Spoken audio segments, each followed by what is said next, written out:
Hello friends, मी स्टोरीवाली पुन्हा आली आहे तुमच्यासाठी एक आत्मचरित्र घेऊन, अग्निपंख.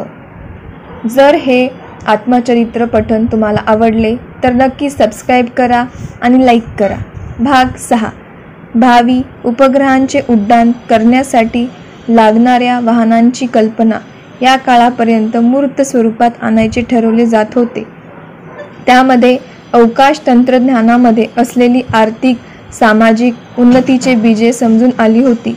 प्रोफेसर साराभाईंनी 1969 मध्ये इथेच मिळणाऱ्या साधनसंपत्तीतून स्वदेशी बनावटीचा उपग्रह तयार करायची, तो अवकाशात सोडायची आणि त्याचे जमिनीवरून नियंत्रण करायची यंत्रणा उभी करण्यासाठी योजना आखल्या.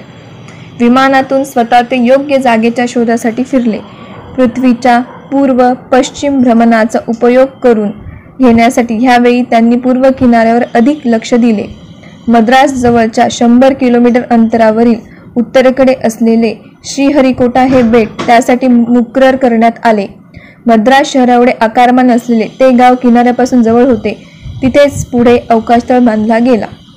1968 साली इंडियन रॉकेट सोसायटीची स्थापना करण्यात आली. त्यानंतर लगेच इन्कोस्पारची पुनर्रचना करून इंडियन नॅशनल सायन्स अकॅडमी इन्सा या संस्थेची सल्लागार उपसंस्था म्हणून एक भाग बनवण्यात आली. तसेच Indian space research organization ISRO हा स्वतंत्र विभाग अणुशक्ती खात्याच्या अखत्यारीमध्ये सुरू करण्यात आला. देशातील अवकाश संशोधनाची धुरा यापुढे इस्रो वाहणार होते. भारतीय बनावटीचे सॅटेलाइट लॉन्च व्हेकल SLV म्हणजेच उपग्रह अवतरण वाहन बनवायचे प्रोफेसर विक्रम साराभाईचे स्वप्न साकार करण्यासाठी त्यांनी स्वतः माणसे निवडली. त्यामध्ये माझा इस्रोचा प्रमुख म्हणून समावेश केला. याबद्दल मी स्वतःला सुदैवी समजतो. 4 टप्प्यांमध्ये SLV प्रकल्प विभागला होता. शेवटच्या महत्त्वाच्या टप्प्याचा मी प्रमुख होतो. आम्ही सर्वांची पात्रता पार्श्वभूमी पाहून ती कामे विभागून देण्यात आली होती. डॉक्टर वसंत गोवारीकर, श्री M.E. कुरूप आणि श्री A.V. मुथुनायगम यांच्यावर उरलेल्या 3 टप्प्यांचे कामे प्रत्येकी सोपवण्यात आले होते. डॉक्टर गोवारीकरांनी वेगवेगळी मिश्रणे वापरून इंधने प्रॉम्प्लेट बनवण्याच्या क्षेत्रात आपले खास स्थान बनवले होते. श्री कुरूप यांनी अधिक शक्तिशाली प्रॉम्पेलंट बनवण्याच्या प्रयोगशाळा स्थापन केल्या होत्या. प्रॉम्पेलंटचा वापर कमाल क्षमतेने करायचे तंत्रज्ञान त्यामध्ये विकसित केले होते. मुथुनायगम यांचे कमी वेळात अधिक ऊर्जा पुरवणाऱ्या प्रॉम्पेलंटच्या क्षेत्रातील कार्य वादातीत होते. 4थ्या टप्प्यामध्ये ह्या तिघांच्या एकत्रित कामाबरोबर प्रत्यक्ष बांधणी करण्यासाठी नाविन्याचा ध्यास असलेला प्रयोगशील वृत्तीचा कुणीतरी अनुभवी माणूस त्यांना हवा होता. म्हणून कदाचित माझी निवड केली गेली असावी. माझी थोडा धोका पत्करायची आणि चुकांपासून शिकत पुढे जायची वृत्ती त्यांच्या परिचयाची होती. तीच त्यांना उपयुक्त वाटत होती. कुठलीही गोष्ट परिपूर्ण करण्याचा ध्यास लागल्याशिवाय प्रत्येक टप्प्यावर नीट निरीक्षण करून चुका पारखत दुरुस्त करत पुढे गेल्याशिवाय असे मोठे प्रकल्प पूर्णत्वाला येत नाहीत. अगदी छोट्या बारक्या तपशिलाचे नियोजन केल्याशिवाय प्रगती होत नाही. शिवाय वेळेचेही बंधन प्रत्येक टप्प्यावर आवश्यक असते. मला 4ही टप्प्यांच्या प्रत्येक तपशिलात शिरणे शक्य नव्हते. प्रशासकीय बाबीसाठी मला अनेकदा बाहेर जावे लागे. तेव्हा मी सहकार्याला उपलब्ध होत नसे. त्याला माझाही नाईलाज होता. परिणाम म्हणून प्रकल्पाला अपेक्षित असा वेग येईना. त्यावेळी प्रोफेसर साराभाईंनी एक फ्रेंच पाहुणा आमच्या भेटीसाठी आणला. आमच्या समस्या त्यांना समजू शकल्या असता, कारण ते पाहुणे प्रोफेसर क्युरेन फ्रान्सच्या अवकाश कार्यक्रमातील डायमंड लॉन्च व्हेकल ह्या समकक्ष प्रकल्पाचे प्रमुख होते. ते हाडाचे व्यावसायिक व्यक्तिमत्व होते. आधी उद्दिष्टे निश्चित करायची, वेळेचे नियोजन करून प्रथम वेळापत्रक ठरवायचे आणि मग कामाच्या जबाबदारीची विभागणी, अपयशांची संभाव्यता, झालेल्या कामाचा आढावा अशा अनेक बारीक-सारीक बाबीकडे त्यांनी माझे लक्ष वेधले. त्यांच्या सल्ल्यामुळे मी बरेच काही शिकू शकलो. येणाऱ्या समस्यांचा नीट अभ्यास करू शकलो. मध्ये मध्ये प्रोफेसर साराभाई नवीन काहीतरी सुचवत आणि प्रोफेसर क्युरेनही त्यांचा आदर करत. एकमेकांच्या कल्पनांची देवघेव करण्यातून बरेच काही साध्य होऊ शकले. विशेषतः प्रकल्पाचा आकार प्रचंड असतो तेव्हा बारीक सारीक गोष्टी सहकाऱ्यांवर पूर्णतया सोपून आपण फक्त महत्त्वाचे ते पाहावे. हा त्यांचा सल्ला मला पुढेही खूप उपयोगी पडला. माझ्या कार्यपद्धतीतील काही उजवे त्यांनी आवर्जून उचलले. त्यांनी तसेच म्हणतात प्रोफेसर साराभाई खुश झाले. SLV अँड डायमॉन्डचा प्रकल्पात मूलभूत फरक होता. त्यामुळे प्रत्यक्ष कामाची देवघेव करायची तर अनेक नव्या बदलांना सामोरे जावे लागले असते. ते टाळण्यासाठी मी माझ्या सहकाऱ्यांना छोट्या मोठ्या समस्यांचे निवारण करायला उद्युक्त केले. प्रत्येक बाबतीत प्रयोगशील राहायला हवे असे सुचवले. त्यांच्या सूचना गांभीर्याने ऐकू लागलो. मी कनिष्ठांना अतिच सौजन्याने वागवतो अशी टीकाही माझ्या काही मित्रांनी केली, पण मी तिकडे फारसे लक्ष दिले नाही. कधी कधी सहकाऱ्यांनी, वरिष्ठांनी, कनिष्ठांनी केलेल्या सूचना मी कागदावर लिहून ठेवायचो आणि काम संपल्यावर त्यावर विचार करत राहायचो. अनेकदा त्यांना हाताने सूचना लिहून देऊन तिथल्या तिथे अंमल करायला मी सांगत असे. माझी ही मिळून मिसळून काम करायची पद्धत, आपण एक टीम आहोत असा विश्वास वरपासून खालपर्यंत झिरपत नेत होती. अशा पद्धतीने काम करण्याची गोड फळे ताबडतोब दिसून आली. काही काळाने आमचे काम कुठवर आले आहे याचा आढावा आम्ही घेतला तर युरोपमध्ये ज्या कामासाठी 3 वर्षे लागतील ती आम्ही वर्षभरात अधिक प्रतिकूल परिस्थितीत पूर्ण करू शकलो होतो. दर आठवड्याला सर्व सहकाऱ्यांची मीटिंग घेऊन आपापल्या कामाचा अहवाल घ्यायची पद्धत वेळखाऊ असली तरी प्रत्यक्षात फायदेशीर ठरली, उपयुक्त ठरली. चर्चेतून, कल्पनांच्या देवाणघेवाणीतून नवनवे सुचत राहावे आणि प्रारंभी उग्र वाटणाऱ्या समस्यांचीही उकल सोडवणूक होऊ शकते. नेता किती चांगला असतो तर त्यांच्या अनुयायांएवढा त्यांच्या कार्यनिष्ठेवर, कामात झोकून द्यायच्या वृत्तीवर नेत्यांचे यश अवलंबून असते. सहकार्याची भावना कुठलीही योजना राबवताना महत्त्वाचे काम करू शकते. एकमेकांबद्दल विश्वास द्यायला हवा आणि घ्यायलाही हवा. लहान सहान बाबतीत सर्वांना स्वातंत्र्य द्यायला हवे. व्यवस्थापन शास्त्रातील अनेक तत्वे मी तेव्हा शिकलो. माझ्या लहानशा टीममध्ये नेतृत्व गुण असलेले काही जण होते.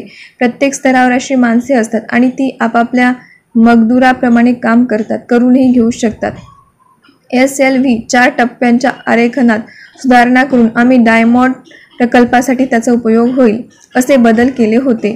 250 किलो वजन आणि 400 मिलीमीटर व्यास होता. तो वाढवून 600 किलो वजन आणि 650 मिलीमीटर व्यासापर्यंत आम्ही नेला होता. त्यासाठी 2 वर्ष सर्व टीमला खपून काम करावे लागले होते. काम पूर्ण करून त्यांना सुपूर्द करणं तेवढ्यातच फ्रेंच सरकारने आपला डायमंड BC हा कार्यक्रमच रद्द केला. आता आमच्या स्टेज 4 प्रकल्पाची त्यांना गरज नव्हती. मला निराशेचा धक्का पुन्हा बसला होता. हवाई दलात नाकारला गेलो. बेंगलोरला नंदी हॉवरक्राफ्ट बासनात गुंडाळून ठेवण्यात आले. तेव्हाची निराशा पुन्हा माझ्या वाट्याला आली. त्या प्रकल्पावर माझ्या बऱ्याच अपेक्षा केंद्रित झाल्या होत्या. SLVचे बाकी 3 टप्पे पूर्ण होऊन एकत्रीकरणारा अजून 5 वर्ष अवकाश होता, पण लवकरच मी त्यातून सावरलो. डायमंड BCच्या गरजेप्रमाणे स्टेज 4 मध्ये बदल करताना मी जे कष्ट घेतले होते त्या कष्टांनी मला पुरेपूर आनंद दिला होता. तो तर कोणी हिरावून घेऊ शकत नव्हते. त्यावेळी हवाई दलाच्या राटो प्रकल्पावरही मी काम करत होतो, त्यामुळे खंत करायला माझ्यापाशी वेळही नव्हता. राटोवरती काम चालू असताना आमचे SLV प्रकल्पाचे थुंबा येथील कामही हळूहळू आकाराला येत होते. सर्व उपयंत्रणाची प्राथमिक तयारी पूर्ण होत आली होती. वसंत गोवरीकर, कुरूप, मुथुनायगम यांच्या अद्वितीय प्रयत्नांनी टलर्स या संस्थेने रॉकेट क्षेत्रात फारच मोठी उडी मारायची तयारी केली होती. प्रोफेसर विक्रम साराभाई लोकांना अचूक हेरण्यात आणि त्यांच्या योग्य असे समूह बनवतात अगदी पटाईत होते. SLVच्या संदेशवान यंत्रणेच्या विकासासाठी एक माणूस निवडायचा होता. 2 तेवढ्याच ताकदीची नावे डोळ्यासमोर होती. डॉक्टर UR राव, अनुभवी, सुसंस्कृत म्हणून सर्वांना ठाऊक होते, तर दुसरे श्रीजी माधवन नायर, अनुभव कमी असला तरी प्रयोगशील वृत्तीचे, नाविन्याची आवड असलेले असे होते.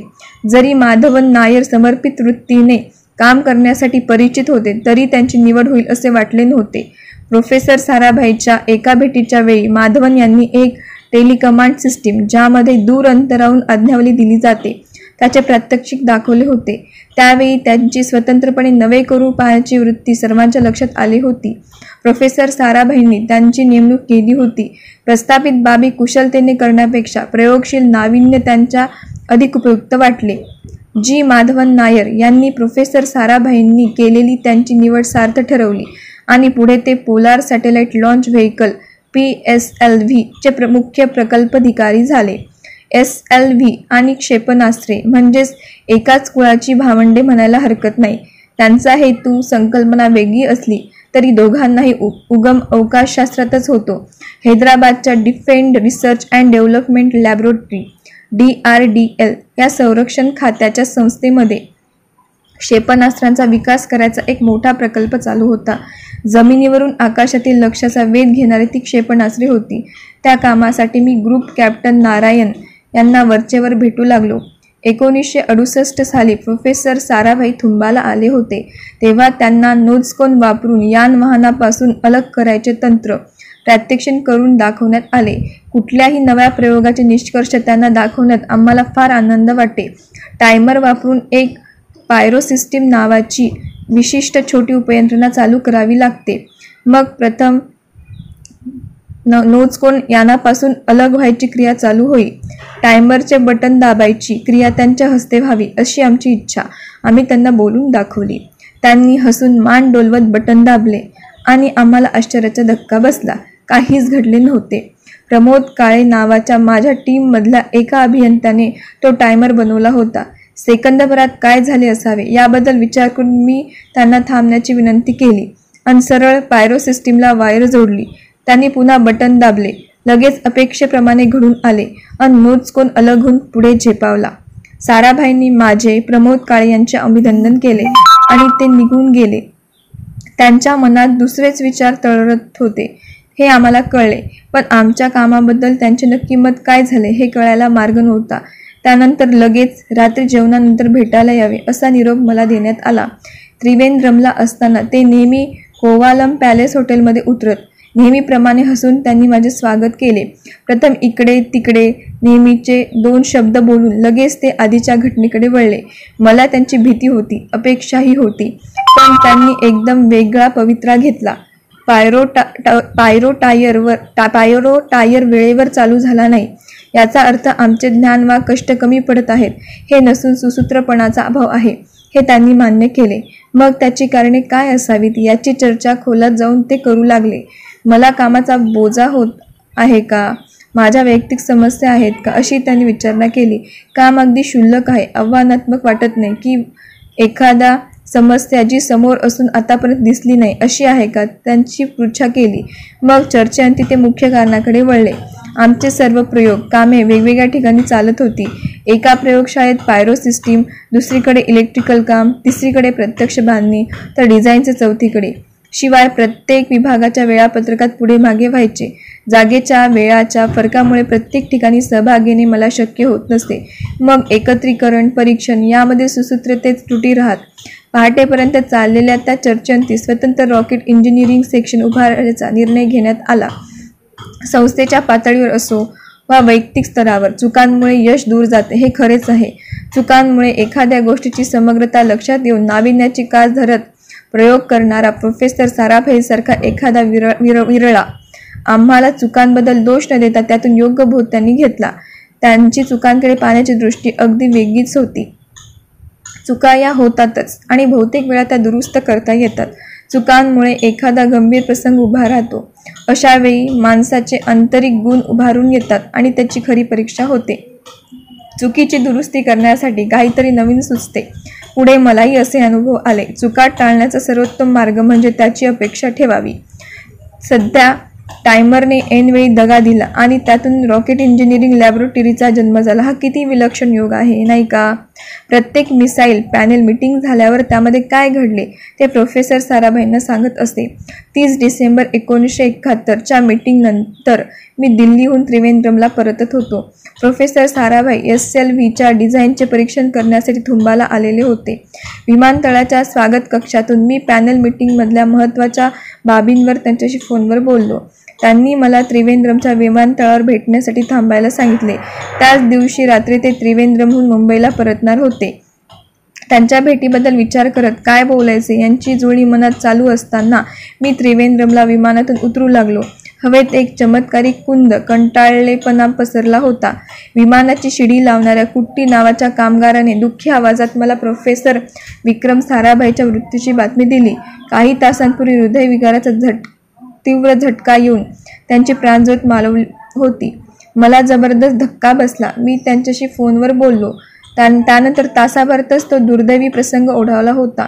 माझ्या वैयक्तिक दुःखापेक्षा भारतीय विज्ञान जगताचे त्यांच्या मृत्यूने झालेले नुकसान कधीही भरून न येण्यासारखे होते. ती संपूर्ण रात्र त्यांचे पार्थिव अंतिम क्रियेसाठी अहमदाबादला नेण्याची तयारी करण्यात गेली. 1966-1971 या 5 वर्षाच्या कालावधीत जवळजवळ 22 अभियंते आणि संशोधक प्रोफेसर साराभाईंच्या निकट राहून काम करत होते. त्यातील प्रत्येकाने नंतर देशाच्या महत्त्वाच्या वैज्ञानिक प्रकल्पाची जबाबदारी उचलली. प्रोफेसर साराभाई एक थोर संशोधकच नव्हे तर फार कुशल संघटक आणि नेता होते. त्यांच्या हाताखालच्या लोकांना सांभाळून घ्यायचे, रुजू व्यक्तिमत्व प्रसंगी व्यक्त व्हायचे. असा एक प्रसंग माझ्या आठवणीत कोरलेला आहे. दर 2 महिन्यांनी SLV-3 च्या प्रगतीचा कार्याचे आढावा घेत जून 70 मध्ये 4ही टप्प्यांचे त्यांच्यासमोर माहितीसह प्रात्यक्षिक व्हायचे होते. पहिली 3ही प्रात्यक्षिके व्यवस्थित पार पाडण्यात काहीही अडचण आली नाही. मी 4थ्या महत्त्वाच्या टप्प्याचा प्रमुख होतो. शेवटी माझ्या 5 सहकाऱ्यांनी ओळख करून देत त्यांनी मला काय आणि कशी मदत केली ते सांगून त्यांनी केलेले काम मी त्यांनाच सादर करायला सांगितले.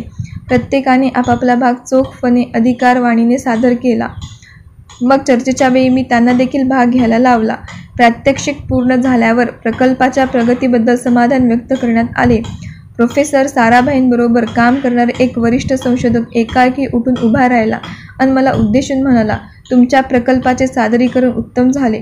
तुमच्या प्रत्येक सहकार्याने आपापली जबाबदारी व्यवस्थित निभावलेली आहे. मग तुम्ही या प्रकल्पात काय केले आहे?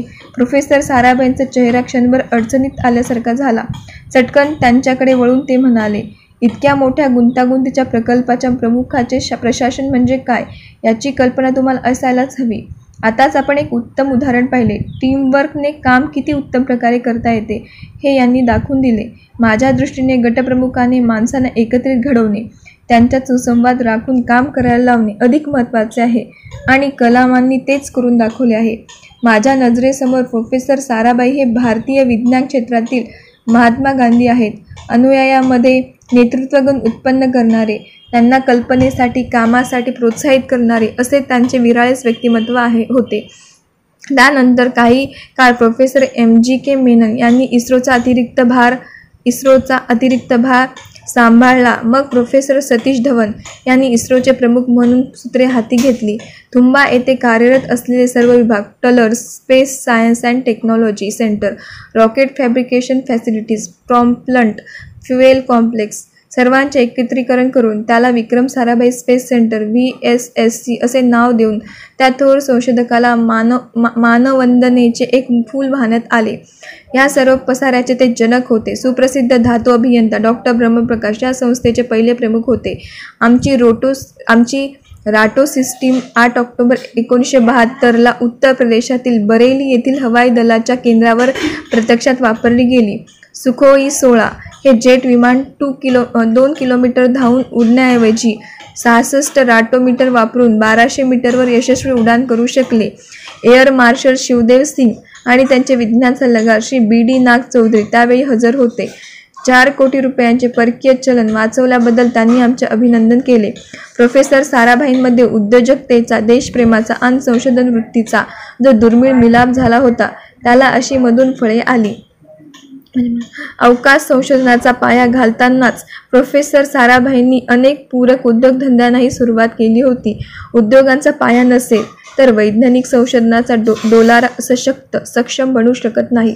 Sarabhai chemicals, Sarabhai glass, Sarabhai Geigy limited, Sarabhai मर्क लिमिटेड, साराभाई इंजिनिअरिंग ग्रुप ही त्याची काही उदाहरणे होत. त्यांच्या स्वस्तिक ऑइल मिल या उद्योगाने तेल क्षेत्रात अनेक प्रकारच्या तेलबियापासून उत्पादन करायचे मूलभूत काम केले. त्यापासून साबण, सौंदर्य प्रसाधने यासारखे उद्योग पुढे फोफावले. त्यांच्या स्टँडर्ड फार्मास्युटिकल्स या उद्योगाने पेनिसिलिनचे उत्पादन सुरू केले आणि करोडो रुपयांचे बहुमूल्य परकीय चलन वाचवले. त्याचप्रमाणे राटोच्या उत्पादनाने उद्योग क्षेत्राला एक नवी दिशा खुली झाली. सैन्य दलासाठी लागणारे सर्व साहित्य देशांतर्गत बनवले गेले आणि करोडो रुपयांचे परकीय चलन वाचले. आमच्या संपूर्ण प्रकल्पाला 25 लाखापेक्षा अधिक खर्च आला नव्हता. 17,000 रुपयामध्ये आम्ही एक राटो सिस्टीम बनवू शकत होतो, ज्याची किंमत आंतरराष्ट्रीय बाजारात 33,000 रुपये होती. विक्रम साराभाई स्पेस सेंटर मध्ये SLV वरच्या कामाने आता वेग घेतला होता. वेगवेगळ्या ठिकाणी वेगवेगळे भाग बनवले जात होते. माणसे नेमणूक त्यांना प्रशिक्षित केले जात होते. वेळेचे, घटनांचे नियोजनही केले जात होते. पण इतक्या मोठ्या प्रकल्पामध्ये सुसूत्रता आणण्यासाठी एक सर्वकष प्रशासनाची गरज होती. प्रोफेसर धवन आणि डॉक्टर ब्रह्मप्रकाश यांनी संयुक्तपणे माझी या कामासाठी निवड केली. सर्वप्रथम मला दिलेल्या वेळेमध्ये घटक प्रकल्पांचे नियोजन करणे भाग होते. सभोवती डॉक्टर गोवरीकर, मुथुनायगम कुरूप यासारखे अनुभवी वैज्ञानिक होते. ईश्वरदास अरोमुदन यांसारखे कुशल प्रशासक होते. मग माझी निवड कोणत्या निकषावर झाली न राहून एकदा मी डॉक्टर ब्रह्मप्रकाश यांच्याकडे या संदर्भात उच्चार केला.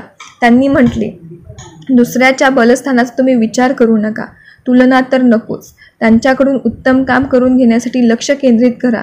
कदाचित माझे संघटन कौशल्य त्यांना महत्त्वाचे वाटले असेल. पुढे ते म्हणाले, प्रत्येक केंद्रात काय चालले आहे त्यामध्ये जास्त लक्ष घालू नका, तर एकत्रीकरण, सूत्रबद्धता हा प्रमुख मुद्दा डोळ्यांसमोर असू द्या. प्रत्येकजण आपापले काम समर्थपणे स्वतंत्रपणे करतील. SLV च्या कार्याला खूप जणांचा हातभार लागणार आहे. तेव्हा तुम्हाला अतिशय संयमाने, सहनशीलतेने या सर्व लोकांना सांभाळून प्रकल्प पुढे न्यायचा आहे, वेळेत पुरा करायचा आहे. मला माझे वडील कुराणातले दाखले देत त्याची आठवण झाली. कोण बरोबर, कोण चूक, कोण उजवा, कोण डावा हे काही स्वयंभूपणे ठरत नाही, तर एकमेकांच्या तुलनेने त्याची परीक्षा होते, प्रतवारी ठरते. तेव्हा माणसाने संयम बाळगावा. अशा प्रकारच्या सुसूत्रीकरणाच्या कामात येणाऱ्या अडथळ्यांची मला कल्पना होती. टीमसहित काम करणारे नेते 2 प्रकारच्या मनोवृत्ती दर्शवतात. एकासाठी काम हीच प्रमुख प्रेरणा असते, तर दुसऱ्यासाठी काम करणारे अधिक महत्त्वाचे असतात. काही जण या दोघांमध्ये प्रवृत्ती दर्शवतात, तर काही दोन्ही घटकांच्या पलीकडे असतात. मला काम आणि काम करणारे या दोन्ही बाजूंना न झुकता सुवर्णमध्य गाठायचा होता. दोघांनाही एकत्र घेऊन पुढे जायचे होते. सर्व विभाग प्रमुखांसाठी मी एक चित्रमय आदर्श स्वतःसमोर ठेवला होता. प्रत्येक प्रमुख हा काम करता करता दुसऱ्याला सहाय्यभूत होईल. आपल्या अनुभवाने दुसऱ्याला श्रीमंत करेल. समस्यांची चर्चा करून त्यावरती उत्तरे शोधली जातील आणि एकत्रित काम करण्यातील आनंद सर्वांच्याच वाटायला येईल. SLV प्रकल्पाची प्राथमिक उद्दिष्टे आरेखन, विकास आणि प्रत्यक्ष कार्य अशी नेहमीच्या प्रक्षेपक वाहनाची असतात तशी होती. त्याचा प्रत्यक्ष उपयोग करून 40 किलो वजनाचा उपग्रह पृथ्वीपासून 400 किलोमीटर अंतरावर आम्ही फिरत ठेवू शकलो असतो. सर्वप्रथम पायाभूत उद्दिष्टे निश्चित केली. प्रथम एक रॉकेट मोटार बनवायची होती. त्याच्या साहाय्याने 4ही टप्पे उचलले जाणार होते. अतिशय शक्तिशाली अशी झटक्याने पुढे नेणारी इंधन यंत्रणा म्हणजे प्रॉम्पेलंट विकसित करायचे होते. 8.6 टन वजन सहज उचलून ठराविक वेगाने ठराविक उंची गाठायची होती. अगदी थोड्या काळात प्रचंड ऊर्जा देणारे प्रॉम्पेलंट त्यासाठी वापरावे लागणार होते. त्यानंतर अतिशय वेगाने जाणाऱ्या या यानाचे नियंत्रण करण्यासाठी त्या क्षमतेची वेगवेगळी उपकरणे निर्माण करावी लागणार होती. पहिल्या 3 टप्प्यांसाठी कमी उंचीवरचे नियंत्रण, वेगात जाणाऱ्या वस्तूवर प्रतिक्रिया होऊन तिच्या अनेक भागावर परिणाम होतात त्याचे नियंत्रण, अवकाशात उपग्रह सोडतेवेळी स्वतःभोवती भ्रमण करत पुढे जावे लागते, स्पिनअप, त्या 4थ्या टप्प्यावरचा विशेष क्रियांचे नियंत्रण असे अनेक बारकावे फक्त नियंत्रण यामध्ये होते. श्रीहरिकोटा येथील अवकाश तळावर प्रत्यक्ष अवतरणाला अनुषंगिक अशी यंत्रणा विकसित करून चाचण्या घेणे हेही एक मोठे आव्हान होते. एखादी छोटीशी चूक अतिशय महागात पडणार होती. अशा प्रकल्पाच्या प्रथेप्रमाणे प्रथम नियोजित वेळ नक्की करण्यात आली. 64 महिन्यात मार्च 1973 पर्यंत सर्व कामे प्रत्येक स्तरावर इतकीही चूक राहू न देता पार पाडायची होती. सर्वप्रथम सर्वसमावेशक अशा वेळापत्रकाची योजना आखली. प्रशासक आणि काम यांचा एक प्रकल्प अहवाल बनवला. त्यामध्ये कोणती स्पष्ट उद्दिष्टे ठरवण्यात गाठण्यात येणार आहेत. वेळापत्रकाप्रमाणे कामाचे भाग पडले जाऊन ते कसे कसे पायरीने करत उद्दिष्टे पूर्ण करायची आहेत याचे तपशीलवार विवेचन होते. आर्थिक बाबही लक्षात घेतली होती. एकंदर खर्च कुठल्या टप्प्यापर्यंत किती व कसा खर्चला जाणार आहे याच्या सविस्तर नोंदी होत्या. प्रत्येक विषयातला एक तज्ज्ञ बोलून सल्लागार समिती स्थापन केली. सर्वश्री D.M. Rane, मुथुनायगम, T.M. Pralhad, A.R. आचार्य, S.C. गुप्ता, C.L. अंबाराव ही त्यातली काही नावे होती. या सर्वांनी रॉकेट, मोटार, सामग्री, बांधणी, नियंत्रण, मार्गदर्शन, इलेक्ट्रॉनिक्स, उड्डाण या सर्व क्षेत्रात मला सहाय्य करायचे आनंदाने कबूल केले. डॉक्टर ब्रह्मप्रकाश यांनी स्वतः निवड करून मला आर्थिक अधिकारही बहाल केले. पवित्र कुराण सांगते, अनेक नव्या गोष्टी त्यांच्याकडून दाखवल्या जातात. तुमच्या आधी तिथे गेलेल्या माणसाच्या कृत्यातून तुम्हाला चांगल्या वाईटाच्या सूचना मिळत राहतात. या सर्व बुद्धिमान कर्तृत्ववान लोकांशी मी ध्यानाची देवघेव करू शकलो. अल्लाने माझ्यासाठी नेमलेले काम माझ्या हातून पूर्ण व्हावे म्हणूनच त्यानेच निर्मिलेली ही माणसे माझ्या भोवती आली. तो सर्व घडवून आणतो, त्याला सर्व समजते. आम्ही 3 गट बनवले. एक प्रकल्पाचे प्रशासन सांभाळणार होता, एक एकत्रीकरण आणि चाचण्या घेणार होता आणि एक दुय्यम उपकरणे विकास करत बनवणार होता. पहिला गट योजना, आर्थिक बाबी, दुय्यम उपकरणांचे आरेखन, कच्चा माल तो पक्क्यात बदलण्यासाठी लागणारी यंत्रे पुरवणे, उत्पादनाची पातळी उच्च राखणे वगैरे अनेक गोष्टी सांभाळणार होता. दुसऱ्या गटाला SLV-3 च्या उड्डाणासाठी लागणाऱ्या सामग्रीची यादीसह तजवीज करणे, प्रत्यक्ष उड्डाणतळाची तयारी करणे, सर्व मेकॅनिकल आणि हवाई शास्त्रातील एकत्रीकरणाच्या समस्या हाताळणे अशी कामे सोपवली होती. तिसऱ्या गटाला स्क्रूपासून VSSC च्या कोणत्या विभागात कुणाकडून किती वेळात छोटे पार्ट बनवून घ्यायचे आणि ते वापरून सर्व सबसिस्टीम म्हणजेच उपयंत्रणा बनवायच्या, कोणते काम कोणाकडे सोपवायचे, प्रत्येक माणसाच्या अंगभूत कौशल्याचा व्यवस्थित कमाल वापर करून घ्यायचा यावर लक्ष केंद्रित करायचे होते. या सर्व कामासाठी मी 275 अभियंते आणि संशोधकाची मागणी केली, पण फक्त 50च मिळवू शकलो.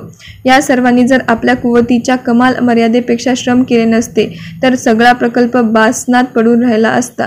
त्यातले काही तरुण अभियंते तर नंतर फार मोठ्या ताकदीचे माणसे बनली. M.S.R. देव, G. Madhavan Nair, S. Srinivasan, U.S. Singh, सुंदर राजन, अब्दुल मशीद, वेदप्रकाश संदलास, नंबूद्री, शशिकुमार, शिवधनु पिल्ले अशा अनेक अभियंत्यांनी स्वतंत्रपणे उत्कृष्ट काम केलेच, पण एकही टीम म्हणूनही फार चांगले काम केले. एकमेकांच्या कामाचे ते कौतुक करत, समस्याबद्दल चर्चा करत, यशाचा आनंद एकत्रितपणे घेत. त्यामुळे सर्वांचेच मनोधैर्य वाढत राहिले.